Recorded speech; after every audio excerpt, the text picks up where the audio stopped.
भागवत में राधा का नाम स्पष्ट रूप से क्यों नहीं है कहीं पर भी, जबकि राधा के बिना कृष्ण आधा कहा जाता है, फिर संपूर्ण भागवत में राधा नाम क्यों नहीं? तो उसका उत्तर है कि भैया श्री सुखदेव जी जिन्होंने राजा परीक्षित को कथा सुनाई है, वे श्री राधा के लाडले शुक हैं, उनके विशिष्ट कृपा पात्र शुक हैं। इसलिए पूरी भागवत में जहां श्री सुखदेव जी का नाम है वहां शुक के साथ श्री शब्द लग रहा है।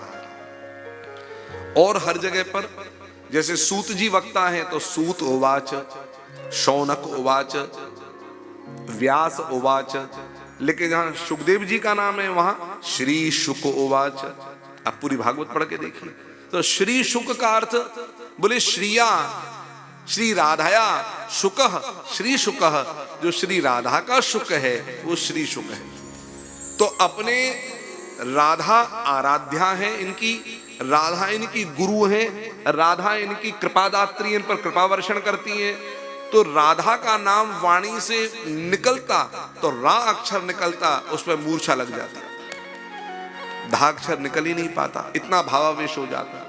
कौशिकी संहिता में इसका उल्लेख है, श्री राधा नाम मात्रेण मूर्छा षाण्मास की भवेत, अतो नोच्चारितम स्पष्टम परिचिन्हित कृन्मुनि। परीक्षित के लिए महाराज हित करने के लिए कि 7 दिन में कथा सुननी है और राधा नाम निकल जाए, कहीं स्पष्ट रूप से राधा आ जाए तो 6 महीना की समाधि लग जाएगी, 7 दिन की कथा कैसे पूरी होगी? तो किसी ने प्रश्न किया कि श्री सुखदेव जी ने तो राजा परीक्षित को कथा बाद में सुनाई है और वेद व्यास जी ने तो पहले लिखा है। तो वेद व्यास जी ने पहले लिखा है तो पहले तो राधा नाम आना चाहिए था।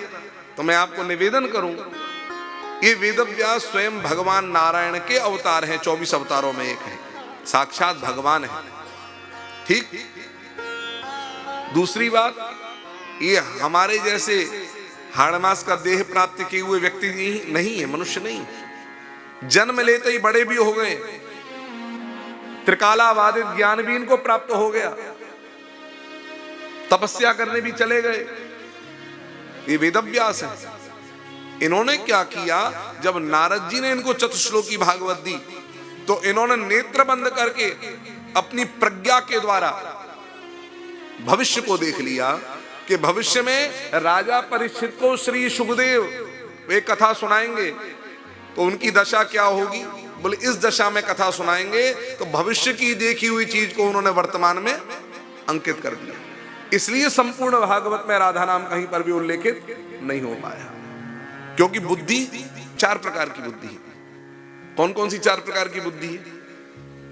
अच्छा एक बात बताइए, चलो हम आपसे एक प्रश्न करते हैं, छोटा सा उदाहरण दे रहे हैं। अभी भागवत आरंभ भी सोचो, सिर्फ हम एक भूमिका साध रहे हैं अभी, जिससे आप लोग इसको समझ जाएं। क्या कभी आप लोगों में से किसी ने भी ऐसा कोई दृश्य अपनी आंखों से देखा है जिसको आप खुली आंखों से देख रहे हैं और आप ये विचार कर रहे हो ये तो मैं पहले देख चुका हूं? हुआ है कि नहीं हुआ? ठीक। इसका अर्थ क्या है? आपने अतीत में ही भविष्य में होने वाली घटना को वर्तमान काल में देख लिया, अतीत में देख लिया है। भविष्य में होने वाली घटना को आपने अतीत में देख लिया और वर्तमान में जब वो घटना आपके सामने आ रही है तब आप स्मरण करते हो ये तो मैं पहले ही देख चुका हूं। इसका अर्थ यह है कि ये सब साधन के बल पर हम सब के भीतर भी क्षमताएं यदि चाहें तो जागृत हो सकती हैं कि हम अपने भविष्य में होने वाली घटनाओं को वर्तमान में भी देख सकते हैं। तो 4 प्रकार की जो बुद्धि है, इनमें एक है उसका नाम है स्मृति, स्मृति। दूसरी है बुद्धि, तीसरी है इंग्लिश में कहें तो intellect. There are 4 types of intellect. पहली है स्मृति, दूसरी है बुद्धि, तीसरी है मति, चौथी है प्रज्ञा। स्मृति जो है ये अतीत का बोध कराती है। Do you remember? स्मृति। बुद्धि जो है वो प्रेजेंट का, बुद्धि तात्कालिकी गेया, मति भविष्य का और प्रज्ञा तीनों कालों का, अतीत भी, वर्तमान भी, भविष्य भी। और अतीत भी केवल यही नहीं इसी जन्म के, अतीत उससे भी पूर्व जन्मों का। तो पास्ट लाइफ रिग्रेशन जो किया जाता है, अब उसमें आपके पूर्व जन्मों में चला जाया जाता है। क्या है? स्मृति, जन्म जन्मांतर की आपकी मेमोरी स्टोर्ड है। याद रखिए, एक पद्धति है जिसके द्वारा आपको फिर अतीत में ले जाया जाता है। आप समझ पा रहे हैं? इस प्रकार से ये सब क्षमताएं हम सबके पास भी हैं, परंतु सोई हुई हैं। एक सच्चे शास्त्रनिष्ठ, सिद्धांतनिष्ठ गुरु की शरण प्राप्त करके और समर्पित होकर के यदि यह साधन किया जाए तो हम अपनी उन चेतनाओं को भी जागृत कर सकते हैं जो सुप्त पड़ी हुई है। ये सब चीज संभव है। तो इसलिए राधा नाम नहीं आया स्पष्ट रूप से, लेकिन बिना राधा के कृष्ण आधा है, यह बात भी झुटलाई नहीं जा सकती। तो जहां जहां कृष्ण नाम है वहां वहां राधा नाम छिपा हुआ है।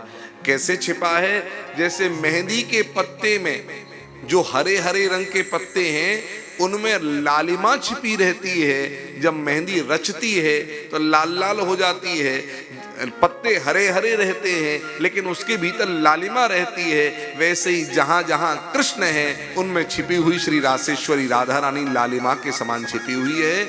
जहां कृष्ण है वहां राधा नाम होगा ही होगा। जैसे कृष्ण में ककार यदि कृष्ण है तो नीचे रीकार राधा है, और राधा में रकार यदि राधा है तो उसके आगे लगा हुआ डंडा रा आ अकार वो कृष्ण है।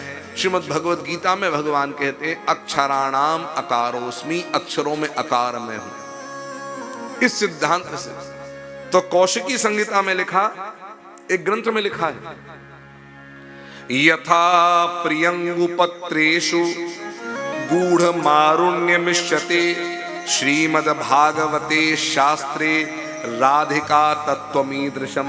उसमें राधा तत्व एकदम छिपा हुआ है। कई जगह हमारे प्रज्ञा चक्षु स्वामी श्री राम भद्राचार्य जी महाराज ने तो श्रीमद् भागवत महापुराण में राधा तत्व पर ही प्रवचन कर डाला। वृंदावन कहां कहां राधा छिपा है। वे तो विद्वान है, इसलिए व्याकरण से भी राधा तत्व को प्रकट कर दिया। और ऐसे ऐसे बड़े विद्वान जहां पर युद्ध में भी राधा प्रकट कर दें, परंतु जहां जहां राधा का प्राकट्य होना चाहिए वहीं वहीं राधा उचित है। जहां प्राकट्य नहीं है वहां पर भी राधा को अपने व्याकरण बल से सिद्ध किया जाए, वह उचित नहीं है।